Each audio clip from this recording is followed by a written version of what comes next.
안녕하세요.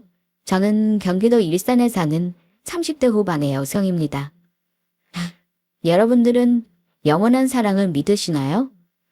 가끔씩 드라마에서 보면 이런 대사들이 나오잖아요. 사랑의 유통기한은 길어야 3년이다.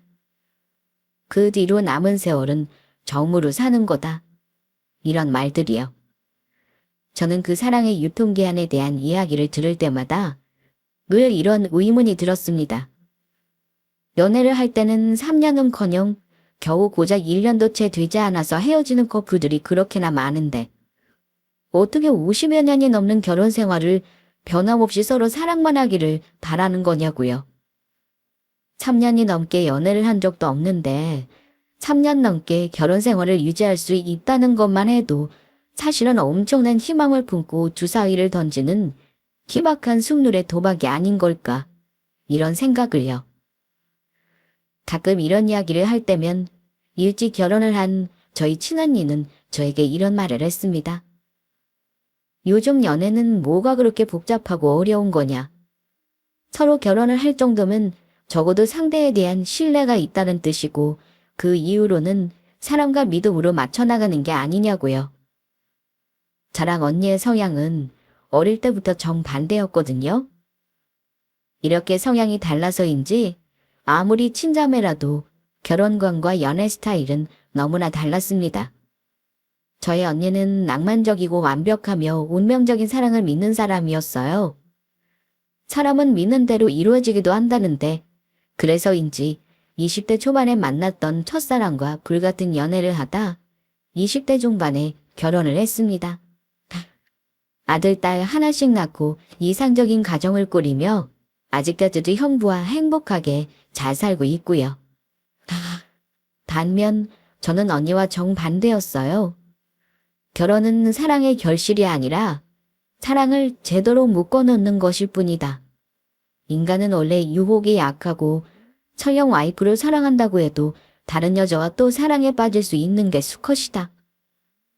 하지만 평생 한 사람만을 만나는 건 그 사람의 도덕적인 기준이 엄격하고 그게 배우자에 대한 최소한의 예의를 지키는 일이기 때문이다. 라고 말해왔었죠. 아마 남자친구의 바람으로 끝났던 첫 연애를 겪었기 때문에 제가 이렇게 변한 것일 수도 있겠죠. 어쨌거나 저는 바람을 피우지 않을 것 같은 사람을 만나지 않는다면 결혼을 하지 않겠다고 생각해왔습니다. 말하자면 기혼에 가까웠죠. 아무리 남자친구를 오랜 시간을 두고 알아간다고 해도 내가 그 사람의 속까지 들여다볼 수는 없는 노릇이니까요. 아마 부모라고 해도 자식의 속을 완벽하게 알 수는 없을 거고요. 하지만 저는 제 연애사의 마지막 남자친구를 만나게 되면서 그 결혼관에 오점을 남기게 되었습니다. 그 사람을 만나면서 내가 그 사람을 완벽하게 알고 있다는 착각을 했던 거죠. 그리고 제 결혼은 실패로 끝났습니다. 그 과정에서 저는 많은 것을 느끼게 되었습니다. 혹시라도 저와 비슷한 일을 겪고 계시는 분들이 있다면 제 이야기가 조금이나마 도움이 되셨으면 좋겠다는 생각에 이 사연을 보내봅니다. 미래의 남편이 된 제 남자친구와는 사실 게임에서 만났습니다. 저도 게임을 좋아했고 그 사람도 마찬가지여서 거의 매주 주말마다 같은 시간에 접속해서 게임을 했거든요. 저희 부모님은 처음에는 이 이야기를 들으시고는 아니 무슨 게임에서 사람을 만나? 걔 이상한 애 아니니? 라고 하시긴 했지만요. 요즘은 생각보다 제 주변에도 게임을 하면서 만나는 커플들이 꽤 많아졌어요. 저희의 만남이 특별하다 싶었던 건 그 사람 본가와 제 자취방이 마침 서로 큰 길만 건너면 되는 바로 옆 동네에 있었기 때문이었죠. 우연도 이런 우연이 있을까 싶었어요. 솔직히 거리가 멀었다면 절대 오프라인에서 만났을 것 같지는 않았거든요. 아무래도 세상이 흉흉해서 잘 모르는 사람과의 만남에 조심스러운 게 사실이니까요. 나 모르는 사람 오프라인에서 실제로 만나는 거 처음이야. 너도 마찬가지야? 혹시나 해서 미리 말해두는 거지만 나 눈도 나쁘고 술 좋아해서 간도 안 좋고 콩팥도 별로야. 뭐래 진짜. 내가 할 소리거든. 첫마디에 제 긴장을 풀어주려고 던지는 농담에 어이가 없어서 웃었던 기억이 아직도 생생합니다. 그렇게 긴장 반 설레임 반으로 이루어졌던 첫 대면은 다행히 좋은 기억으로 남았고요. 거리도 가깝고 해서 종종 만나 커피나 마시고 사는 이야기나 하자던 그 사람과는 반년쯤 후에 정식으로 사귀게 되었습니다. 취미도 같았고 성격도 비슷한 데다 거리까지 가까웠으니 데이트는 항상 즐거웠습니다. 연애한 지 3년쯤 지났을 때부터 남자친구는 저에게 결혼 이야기를 꺼내기 시작하더라고요. 그때 제 나이가 31였죠. 남자친구는 34이었고요. 사실 1년 전에도 남자친구가 어차피 우리 거의 매일 만나는데 그냥 같이 살까? 라는 말을 던진 적이 있었습니다. 그때는 제가 장난처럼 넘겼더니 다시 얘기를 꺼낸 적은 없었지만요. 앞서 말씀드린 것처럼 저는 처음으로 사귀었던 전 남자친구와 바람을 피운 이후로 인간에 대한 불신을 가지고 있었습니다. 그 이후로 몇 번의 연애를 더 했었지만 결실로 이어질 만한 만남은 없었고요. 누구를 만나도 항상 마음 한구석에는 한 조각 불안한 마음이 남아 있었죠. 하지만 남자친구와 평일 퇴근하고는 매일, 주말에는 거의 24시간 내내 같이 붙어있는 연애를 하다 보니 그 마음이 많이 희석된 상태였어요. 쉬는 날 남자친구의 취미라고는 게임 아니면 저뿐이었거든요. 그나마도 저를 만나 게임을 하는 게 동시에 이루어졌습니다. 말하자면 제가 봐도 딴 짓을 할 겨를이 없었다는 거죠. 그렇게 시간이 흐르다 보니 이렇게 평생 얘랑 친구처럼 만나면서 퇴근하면 같이 게임도 하고 놀러 다니고 하는 결혼 생활도 어쩌면 괜찮지 않을까 하는 생각도 가끔 들던 참이었습니다. 나 이제 지방으로 내려가야 하는데 자기랑 결혼이라도 하고 가야 마음이 놓일 것 같아. 뭐야? 그래서 결혼하자는 거야? 근데 주말 부부가 바람은 더 많이 피우는 거 몰라? 그런 거 모르겠고 불안해서 안 되겠어. 매일 보다가 안 보는 것도 힘들어 죽겠는데 떨어져 있는데 연락이라도 안 되면 나 걱정돼서 일 못해. 사실 본격적으로 결혼 이야기를 꺼내게 된 계기가 있었습니다. 그건 바로 남자친구의 지방 파견 근무였어요. 남자친구는 전자 쪽 대기업에서 엔지니어로 근무하고 있었는데 약 2, 3년 정도를 조건부로 프로젝트 파견을 나가게 되었거든요. 사실 불안해해야 할 건 제 쪽이었는데 오히려 제가 바람을 피우기라도 할까봐 본인이 걱정을 하고 있더라고요. 이번에는 진심으로 하는 말이니까 장난으로 넘기지 말아달라는 말과 함께요. 그래서 저희는 처음으로 진지하게 앞으로의 미래에 대해 생각해보기로 했습니다. 사실 결혼 이야기가 나온 순간 이미 선택은 두 가지뿐이었죠. 결혼하거나 하지 않고 헤어지거나. 하지만 남자친구와 헤어지고 싶은 마음은 없었으니 남은 건 결혼뿐이었어요. 그렇게 저희는 결혼을 하게 되었습니다. 결혼 생활은 재미있었습니다. 비록 한 사람은 경상도 남부인 창원으로 다른 한 사람은 일산에 사는 바람에 끝과 끝을 오가는 신혼생활을 시작해야 했지만요. 신혼을 장거리로 시작하는 건 나름대로의 장점도 있었습니다. 그건 바로 자주 못 보니까 서로 더욱 애틋해진다는 점이었어요. 주말마다 겨우 기차 시간 맞춰 올라오고 올라가는 데만도 진이 빠져서 만나서 쓸데없는 일로 싸울 기력도 없었고요. 햇스로는 연애 4년차에 시작한 장거리 신혼이니 어느 정도 권태기가 올 만한 시기에 딱 적절하게 찾아온 환경이라고 할 수 있었죠. 그리고 결혼한 지 1년이 지나는 시점에 저는 남편의 끈질긴 설득으로 창원에 같이 내려가게 되었습니다. 주말 중 하루는 거진 길에서만 시간을 보내고 일요일 자정 가까이 되어 창원으로 돌아오는 생활을 반복하다 보니 쉴 겨를이 없었거든요. 사람이 주말에는 적절히 쉬어야 또 돌아오는 한 주 동안 일을 하는데 힘들지가 않잖아요. 그런데 쉬지를 못하니 점점 남편도 체력이 달려서 살까지 빠지는 게 보이더라고요. 매주 올라오던 걸 2주 바빠서 주말 출근을 할 때는 3주에 한 번으로 바꾸기도 했지만 같이 사는 것만큼 좋은 건 없었죠. 저희는 그제서야 평범한 보통 부부들의 일상을 되찾았습니다.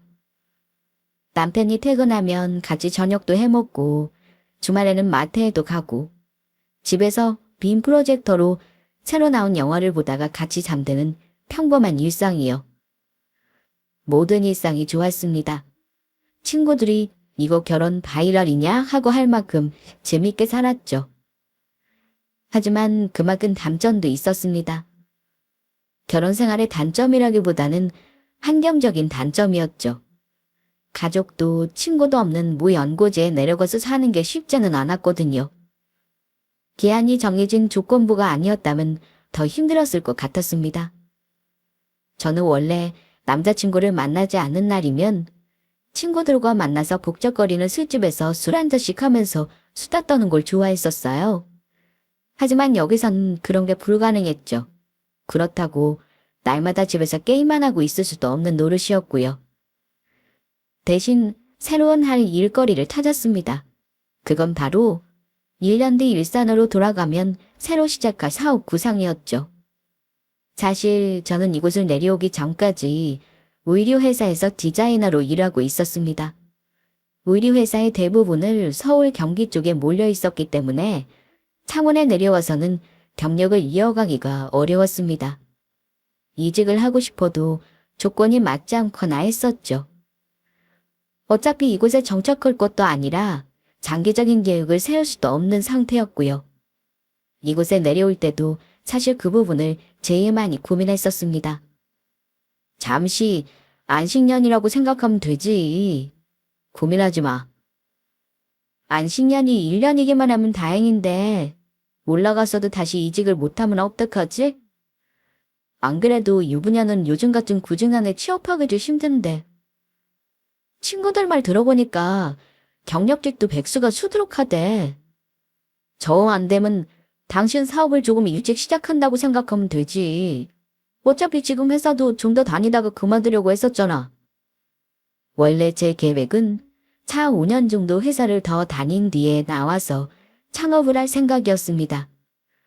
그 전이라면 적어도 아이를 가지게 된 이후의 일이라고 생각했죠. 하지만 직급이 올라가면서 야근도 많고 출장도 많아져서 점점 일이 힘들어지고 있던 상황이었습니다. 그때 마침 남편이 내려오라고 하니 예전이었으면 고민도 하지 않았을 것 같은데 조금 혹하더라고요. 에라 모르겠다 싶었어요. 일단 눈 질끈 감고 회사를 관두고 내려갔죠. 솔직히 말해서 모처럼의 백수 생활이 좋기는 했습니다. 하지만 그것도 계속 놀던 사람이 해야지 좋은 거지.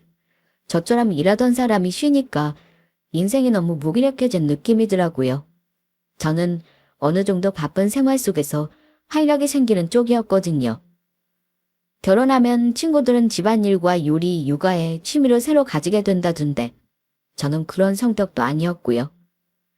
결국 아침에 남편이 출근하면서 저도 남는 시간 동안 빈집에서 포트폴리오를 재정비하고 제안서를 만들면서 사업 초안을 만들어 갔습니다. 여기저기 전화를 돌려가며 아는 지인들에게 정보를 줄 만한 인맥을 소개받기도 했고요. 처음에는 막막하기만 했었는데 어느 정도 뼈대가 잡히고 나니 그 다음부터는 길이 조금 보이더라고요. 남편도 처음에는 집에서 할 일이 없어서 무기력하게 늘어져만 있던 저를 보다가 나중에는 좀 바쁘긴 해도 활기 있어 보이는 모습이 좋다며 응원해 주었고요. 제가 하려는 건 핸드메이드 아동 의류 사업이었습니다. 사실 창원에 내려와서 포트폴리오에 영감을 받은 부분도 꽤 있었어요. 여기는 신도시라서 신혼부부나 젊은 부부들이 많았는데 그만큼 어린아이들을 가까이서 볼 기회가 많다는 얘기이기도 했거든요. 1년 뒤 남편과 이곳 생활을 접고 다시 돌아갔을 때 저는 본격적으로 사업을 시작했습니다. 처음에는 같이 디자인을 하는 마음 맞고 실력 좋은 동기 한 명과 공장 쪽 생산 라인을 연결해 줄 지인 한 명, 그렇게 총 셋이서 시작했죠. 처음에는 실수도 많았고 실패도 많았습니다.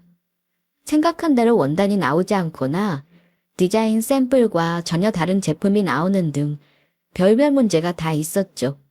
초보이다 보니 재고 관리도 어려웠고 초반에는 홍보에도 어려움을 겪었습니다. 온라인으로만 시작한 사업인지라 촬영에도 신경을 많이 썼어야 했는데 그 부분도 품이 많이 드는 일이었고요. 당연히 회사를 다닐 때보다 야근은 더 많아졌습니다. 시키는 일만 해도 따박따박 월급이 나오던 시절과는 달랐죠. 제가 직접 발로 뛰지 않으면 오히려 적자를 볼 수도 있다는 압박에 문제가 생기면 밤에 잠도 잘 오지 않더라고요. 여보, 아직도 안 자? 대체 언제 자려고? 당신 먼저 자. 나 이거 오늘까지 좀 끝내야 해. 벌써 며칠째 밤새우지 않았어. 잠은 자고 해야 할 거 아니야. 내일 우리 아버지 생신인데 그렇게 쾌한 얼굴로 갈 거야? 안 그래도 지금 내일 아버님 생신 때문에 오늘 일 다 끝나고 자려는 거잖아. 먼저 자라니까. 그렇게 잠도 못 자고 스트레스 받을 거면 그냥 다시 관두고 회사 가는 게 어때? 말이 되는 소리를 해.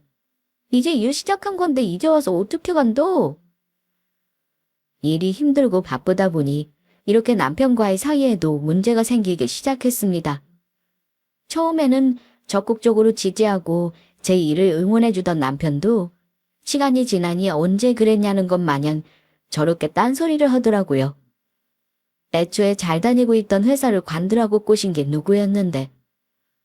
사업 시작하면서 들인 초기 비용을 생각하면 원금도 회수를 못한 이 마당에 관둘 수 없다는 걸 누구보다 잘 알고 있는 건 남편이었어요.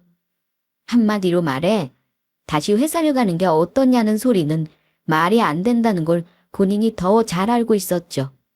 거기다 잠을 못 자면 사람이 더 예민해지기 마련이잖아요.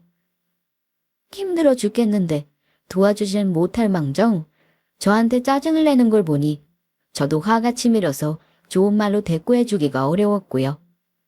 한편으로는 1년도 되지 않았는데 조금 기다려주지는 못하고 벌써 저러는 남편의 태도를 보니 섭섭하기도 하고 실망스럽기도 했습니다.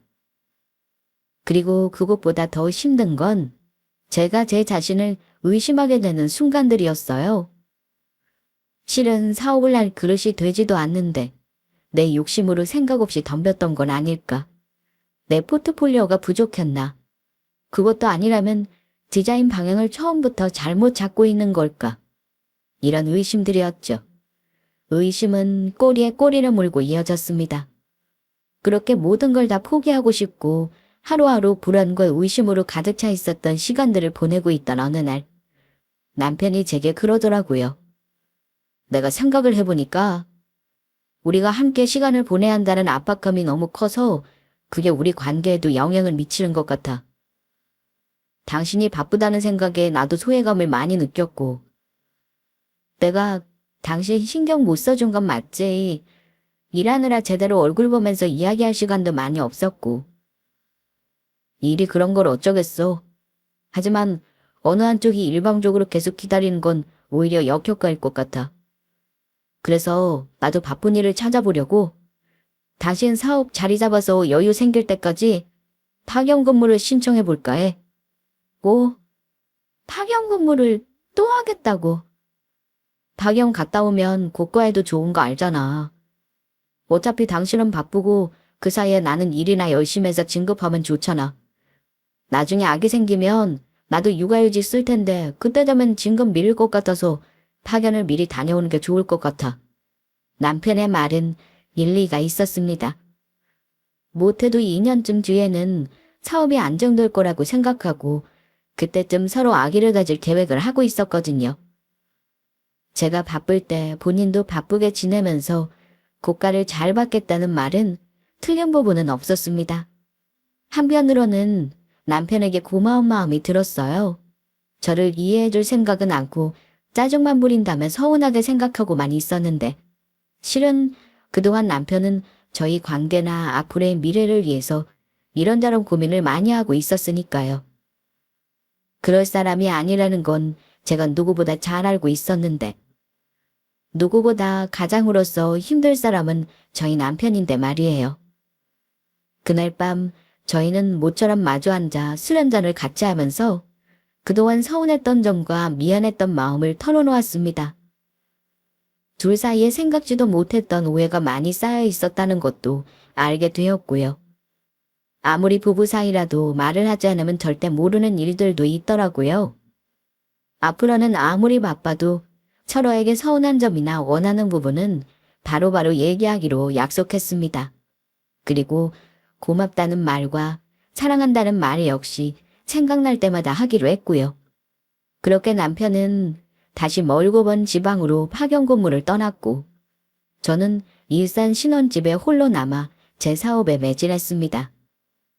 그 2년의 시간은 정말 눈 깜짝할 사이에 흘러갔습니다. 주말이 되면 매주는 아니어도 남편과 제가 번갈아가며 서로의 집을 찾았고 평소에는 각자의 일에 바쁘게 살았어요. 남편도 내려가서는 일이 많이 바빠져서 야근을 하기가 일쑤였고요.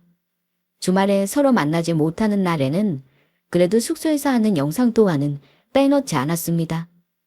거기에서 자전거에 취미를 붙였는지 장비를 사 모으느라 정신이 없더라고요. 저 없이도 잘 지낸다니 다행이다 싶었죠. 약속했던 2년의 시간이 지난 뒤 제 사업도 빠르게 안정되어 갔습니다. 온라인 쇼핑몰이 대박이 나서 시내 곳곳에 오프라인 매장도 몇 개 열었죠. 특히 창원이나 청주처럼 신혼부부와 어린아기와 아이들이 많이 있는 지방의 매장에서는 매출이 엄청났습니다. 저까지 단 3명으로 시작했던 사업은 디자이너와 스태프들을 포함해 본사 직원만 몇십 명 규모로 늘어났고요. 요즘은 다들 아이를 하나만 낳는 추세라서인지 본인 옷에는 돈을 아껴도 아이들 옷 사는 것에는 돈을 아끼지 않은 분위기였습니다. 당연히 통제자막에 입던 옷을 물려 입을 일도 없었고요. 아기는 물론이고 어느 정도 큰 아이들도 하루가 다르게 자라기 때문에 한철 입은 옷을 그 다음에 다시 입을 수도 없었죠. 말하자면 늘 새로운 수요가 있었다는 겁니다. 아이 엄마들 사이에서 입소문만 타면 되는 일이었죠. 저희는 창업 초기부터 여러모로 고심해 마진을 줄인 끝에 디자인 쪽의 매력뿐만 아니라 가격 경쟁력도 있었고요. 어쨌거나 제가 남편이 출근한 빈집에서 제안서를 만들며 상상만 했었던 매출과 목표는 이미 달성한 지 오래였습니다. 천만 다행이었죠. 물론 거기에는 운도 많이 따라주었고요. 그 사이에 남편은 파견 근무를 끝내고 다시 본사로 복귀하며 집으로 돌아왔습니다. 저도 직원들을 많이 고용했고 업무도 어느 정도 체계가 잡혀 있었기 때문에 예전처럼 바쁠 일도 없었어요. 시간적 여유가 생기면서 저희는 이제 아기도 가지고 둘만의 시간을 자주 보내자는 약속을 한 상태였습니다. 그리고 그때부터 저는 뭔가 이상한 점을 느끼기 시작했습니다. 그동안은 바빠서 잘 느끼지 못했는데 파견을 마치고 돌아온 이후부터 이상하게 남편이 제게 거리를 두는 것 같다는 생각이 들었죠. 처음에는 저의 착각인가 싶었습니다. 오래 떨어져 있었으니 조금 어색해서 그런 건가 싶기도 했고요. 여보, 우리 주말에 근교에 드라이브라도 갈까? 주말에 차 많이 막힐 텐데. 그냥 근처에서 놀자. 그럼 콘서트나 갈까? 어제 친구가 자기 못 가게 돼서 취소표 생겼다고 가고 싶으면 말하라고 하던데. 시골에서 콘서트는 별로인데. 그냥 카페 가서 차나 좀 마시고 오자. 이런 식이었죠. 남편이 좋아하는 밴드의 콘서트 티켓을 보여줘도 시큰둥했고 장시간 밖에서 시간을 보내야 하는 데이트는 피곤하다는 말로 자주 거절했어요. 주말에 기껏 하는 외출이라고 해봐야 아파트 단지 앞에서 산책 겸 조금 걷다가 항상 가던 산책로 초입의 카페에서 커피 한잔하고 돌아오는 게 다였어요. 급하게 생긴 일로 제가 데이트를 취소하기라도 하면 서운해하는 기색도 없었고요. 피곤하다는 말은 진짜 같았습니다. 퇴근하고 집에 돌아오면 밥 먹고 TV를 좀 보다가 잠들기 바빴거든요.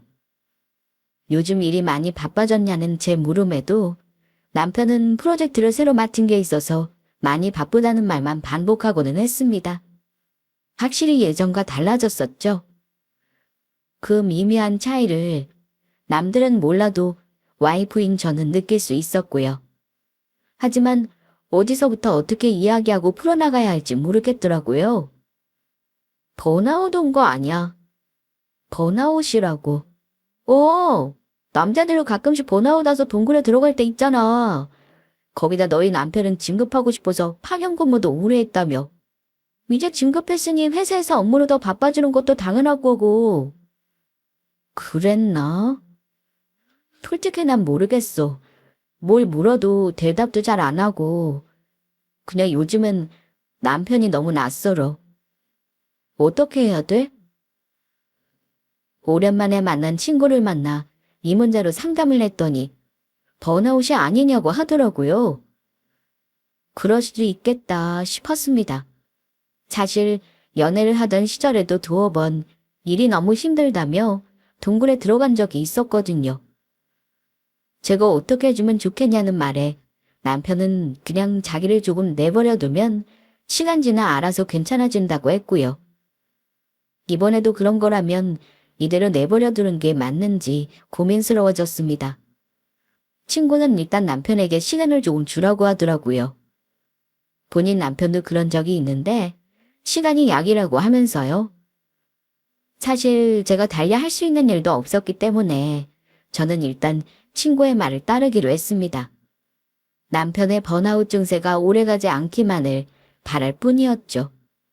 아기를 가지려는 계획도 당연히 중단되었습니다. 그럴 분위기도 아니었고요. 틈날 때마다 남편의 기분 전환을 시켜주기 위해 이것저것 시도했던 것도 그 사람에게는 피곤한 일인 것 같아 관두었습니다. 대신 몸도 마음도 지친 사람에게는 잘 자고 잘 쉬는 게 최우선일 것 같다는 생각에 그쪽으로 최선을 다했죠. 일찍 퇴근하고 장을 봐서 그 사람이 좋아하는 맛있는 저녁 밥상을 차려 넣는다거나 숙면을 도와줄 푸신한 침구리로 바꿔둔다거나 하는 것들이요. 퇴근해서 일찍 자겠다는 남편을 붙들고 이야기를 하자고 조르는 대신 거실에서 TV 볼륨을 조용히 낮춰주는 게 사소하지만 제가 할 수 있는 일의 전부였어요. 제가 아는 배려가 남편의 마음에 조금이라도 와닿길 바라면서요. 그렇게 시간이 흘렀습니다. 저 역시도 하염없이 남편만을 보면서 지낼 수는 없었기에 예전에 남편이 그랬던 것처럼 최대한 일에 집중하며 바쁘게 살려고 노력했죠. 아무리 일에 집중해도 집에 돌아와서는 늘 말없는 남편 때문에 마음은 여전히 힘들었지만요. 그렇게 몇 달이 더 지났을 때였습니다. 퇴근하고 집에 돌아왔더니 남편도 일찍 퇴근해 있길래 모처럼 나란히 앉아 같이 저녁 식사를 했습니다.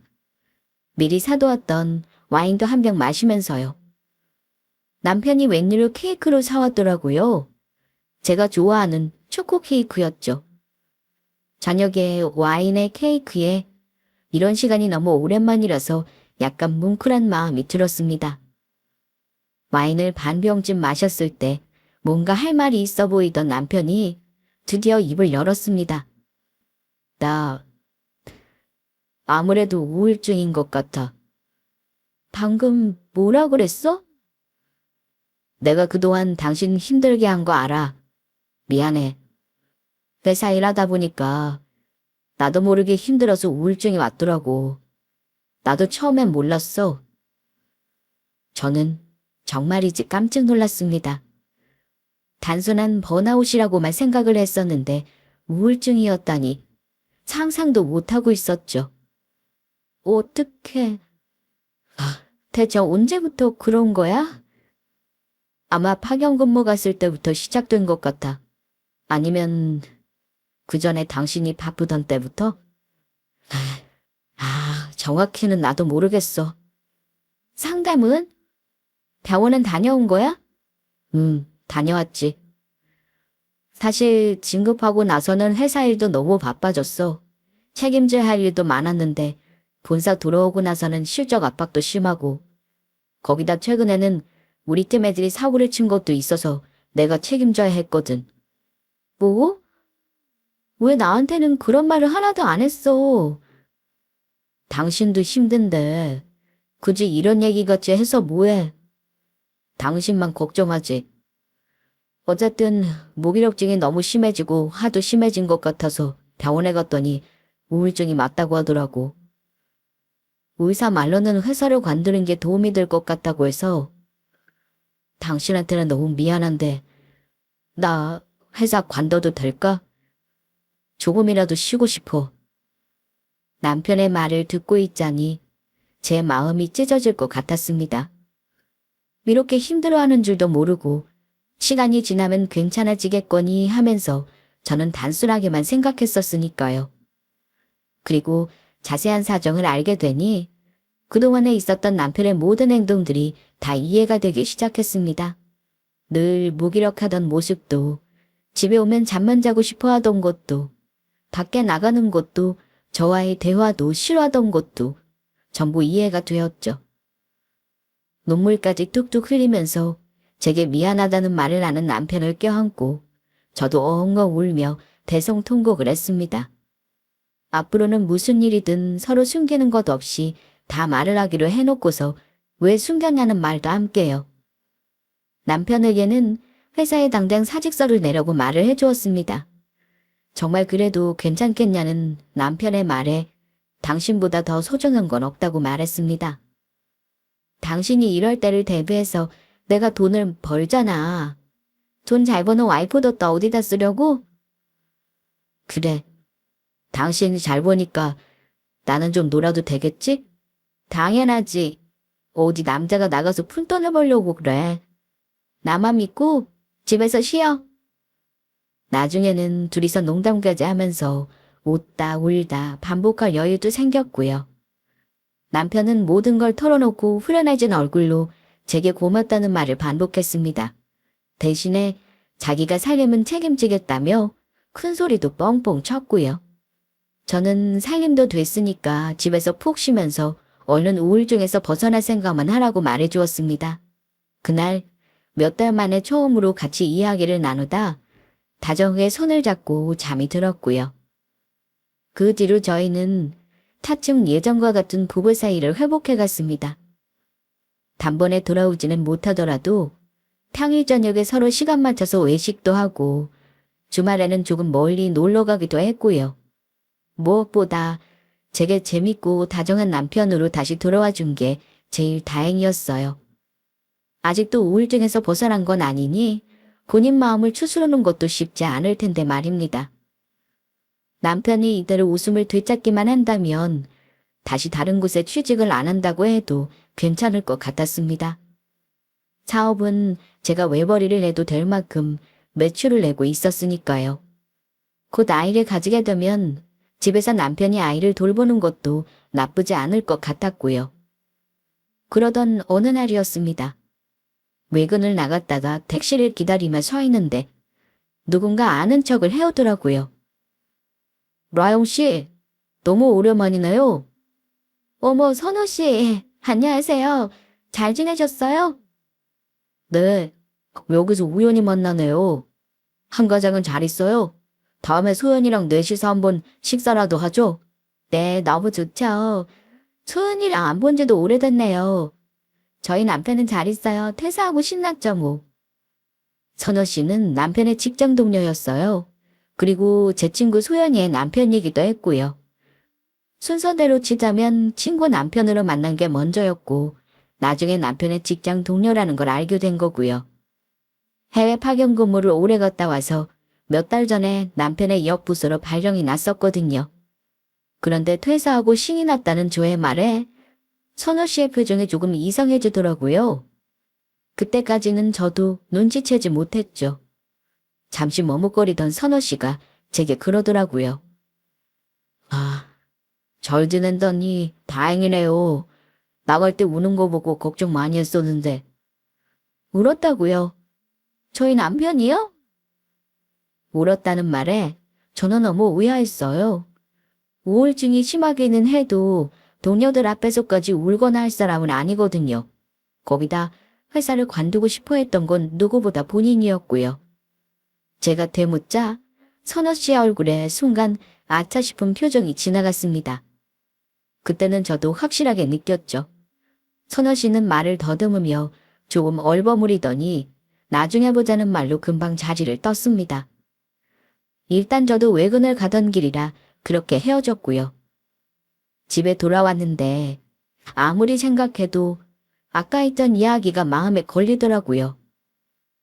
저는 결국 친구에게 전화를 걸었습니다. 웃긴 건 제 전화를 받자마자 친구가 한숨부터 내쉬었다는 겁니다. 그때부터 저는 뭔가 잘못되었다는 걸 깨달았고요. 아까 저를 만났던 이야기를 그렇지 않아도 자기 남편이 했다고 하더라고요. 해줄 말이 있으니 시간 되면 잠깐 집으로 건너오라고 하면서요. 저는 당장 택시를 잡았다고 친구의 집으로 향했습니다. 친구 집은 저희 집에서 그리 멀지 않은 곳이었는데 그 짧은 거리를 가는 동안 별별 생각이 다 들었어요. 소연이와 선호 씨가 무거운 얼굴로 저를 맞이했습니다. 저희 셋은 거실에 마주 앉아 긴 이야기를 시작했어요. 너무 놀라지 말고 들으라는 말과 함께 소연이가 자기 남편을 쿡 찔렀습니다. 그리고 선호 씨는 조심스럽게 입을 열었고요. 제가 파견을 다녀온 뒤에 출근을 했는데 조금 이상한 소문이 돌더라고요. 사내 불륜 커플에 대한 이야기였습니다. 처음에는 그 대상은 누군지 몰랐죠. 사내 불륜이라고요? 네, 워낙 시시하는 분위기여서 처음에는 다른 사람들도 자세히는 몰랐어요. 그냥 그런 만남이 있다더라 정도였는데 대상이 누군지 먼저 알려진 건 여자 쪽이었습니다. 저는 사내 불륜이라는 단어가 나왔을 때부터 손이 덜덜 떨리기 시작했습니다. 아무래도 선호 씨의 입에서 좋지 않은 말이 나올 것 같은 직감이 들었거든요. 그리고 제 예상은 적중했습니다.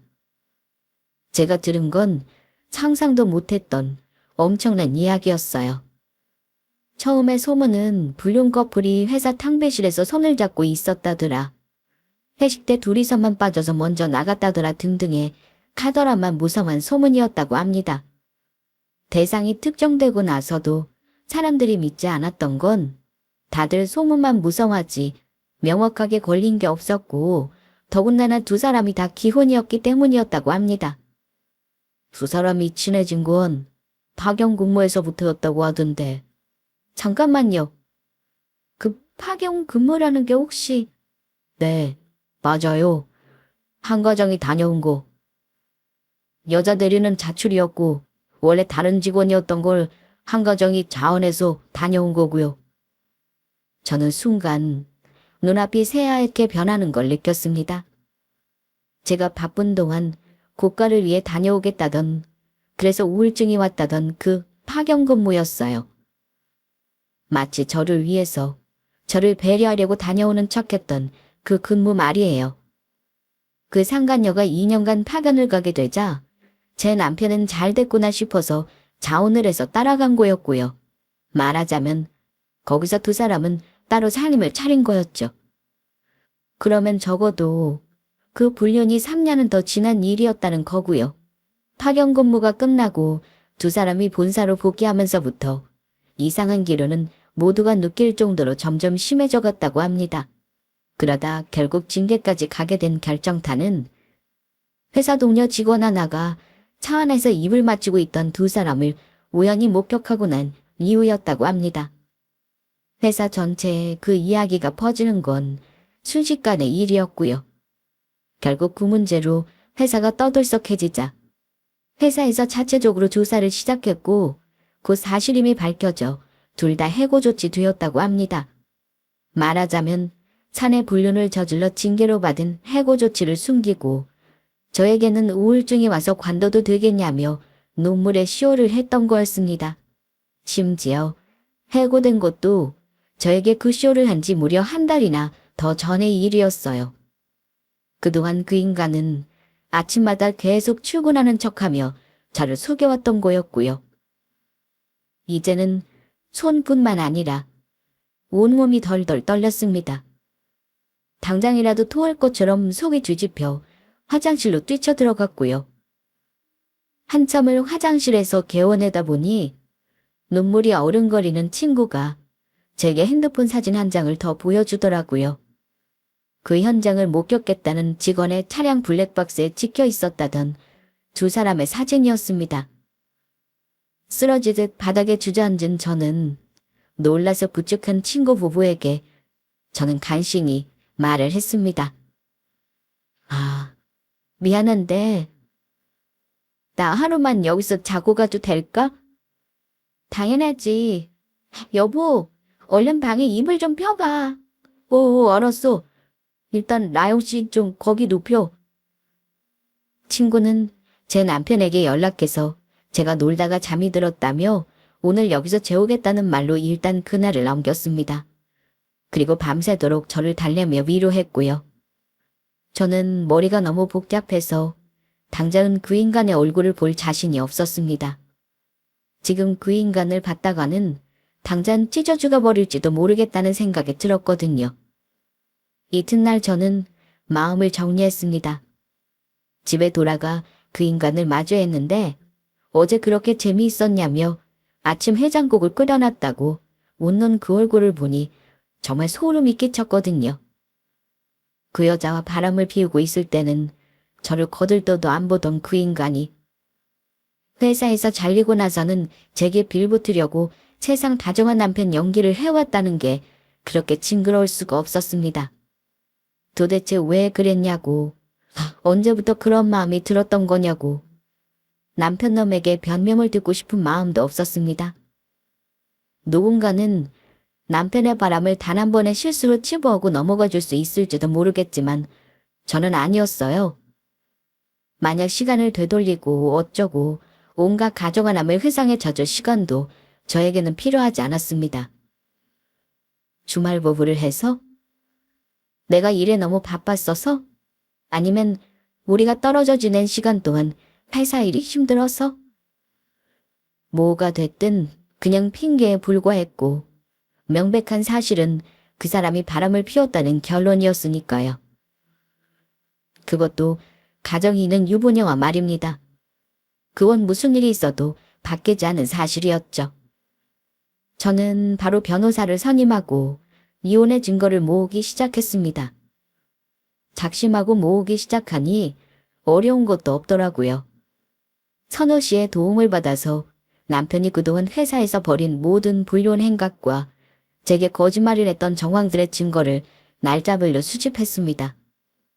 제가 의심조차 못하고 있다고 생각했는지 남편 놈은 본인이 쓰는 노트북 메신저에 비밀번호조차 걸어놓지 않았더라고요. 그 여자와 나눈 대화도 모두 그곳에 기록되어 있었죠. 뿐만 아니라 인터넷의 스케줄 동기화 기능을 이용해서 그 상간녀와 서로 스케줄까지 맞춰놨더라고요. 작정하고 파헤치니 이렇게 정황이 많은데 제가 왜 지금까지 이걸 몰랐는지가 이해되지 않을 정도였습니다.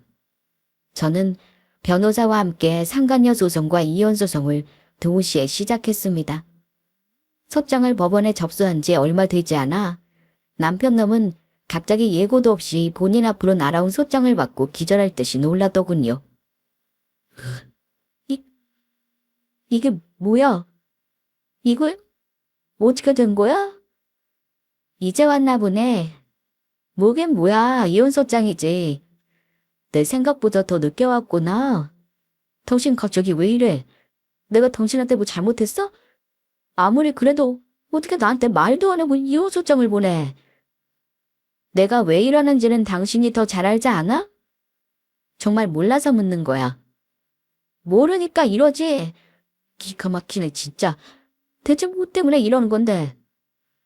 저는 소리를 지르며 발작하는 남편 놈의 눈앞에 전달받은 사진을 내밀었습니다. 그러자 그 인간은 귀신이라도 본 것처럼 놀라더라고요. 이제 할 말 없지? 변호사 선임해서 이혼 소송이나 준비해 당신도. 여보, 라영아, 내 말 좀 들어봐. 그거 다 오해야? 오해는 무슨 오해? 이미 네 회사에도 다 알아봤어. 이 마당에는 거짓말을 하고 싶어. 이게 누구를 바보 취급이야. 그러자 남편 놈은 갑자기 무릎을 꿇더니 제 바지자락을 붙들고 싹싹 빌기 시작했습니다. 사색이 된 얼굴로 눈물 콧물까지 흘려가면서요. 아, 그래. 내가 잘못했어. 다 내 잘못이야. 나 다 인정할게. 그래도 나 당신이랑 이혼 못해. 절대 안 돼. 나 걔랑도 다 정리했어. 진짜야. 잠깐 흔들렸던 것뿐이야. 우리 너무 오래 떨어져 있었잖아. 그래서 그랬던 거야. 미안해, 여보. 진짜 내가 이렇게 빌게.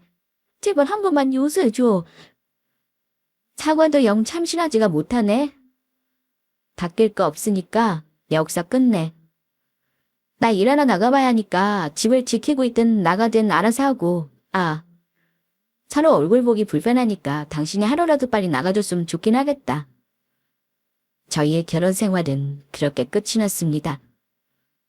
어쩌면 변명도 그렇게 예상을 벗어나지 않는지. 사진을 보여줬는데도 마지막까지 어떻게든 저를 속여보겠다고 내뱉은 거짓말도 딱 제 예상대로였죠. 그때 들었던 감정은 치근함이었던 것 같습니다. 그 인간이 아니라 저런 것도 남편이라고 믿고 살았던 저에 대한 치근함이요. 시간이 조금 걸리긴 했지만 이혼 소송은 별탈 없이 진행되어 무사히 끝났습니다. 증거는 넘쳐나고 유책 사유가 명백한 이혼이니 위자료를 받아내는 것도 문제가 없었고요. 상간녀 소송도 마찬가지로 저의 승소로 끝이 났습니다. 나중에 알게 된 사실이지만 그 여자의 남편도 제 남편놈에게 상간남 소송을 걸었다고 하더라고요. 상간남 소송을 걸기 전에 남편을 찾아와서 아주 난리가 났었다고도 했고요. 그 후로 더 이상은 남편놈의 소식을 찾아보지 않았습니다. 천어 씨는 대강의 소식을 전해들어 알고 있는 듯 했지만 묻지 않았습니다. 궁금하지도 않았고요. 돌이켜보니 연애의 시작부터 이혼하기까지의 과정이 모두 한순간에 꿈처럼 느껴졌습니다. 지나고 나니 모두 순식간이었어요. 그 와중에도 하나 얻은 건 있다면 그건 제 사업입니다. 남편 놈을 따라가느라 회사를 나와 백수가 되지 않았다면 새로운 사업을 시작할 엄두도 내지 못했을 테니까요. 나중에라도 제가 누군가를 믿고 또 다른 연애를 시작할 수 있을지는 모르겠지만 그전까지는 열심히 일이나 하면서 제 인생을 살아보려고 합니다. 결국 무슨 일이 생겨도 믿을 건 다른 누군가가 아니라 제 자신이더라고요. 남편이라고 해도 제가 그 속을 완전히 들여다볼 수는 없는 일이었고요. 들어주셔서 감사합니다.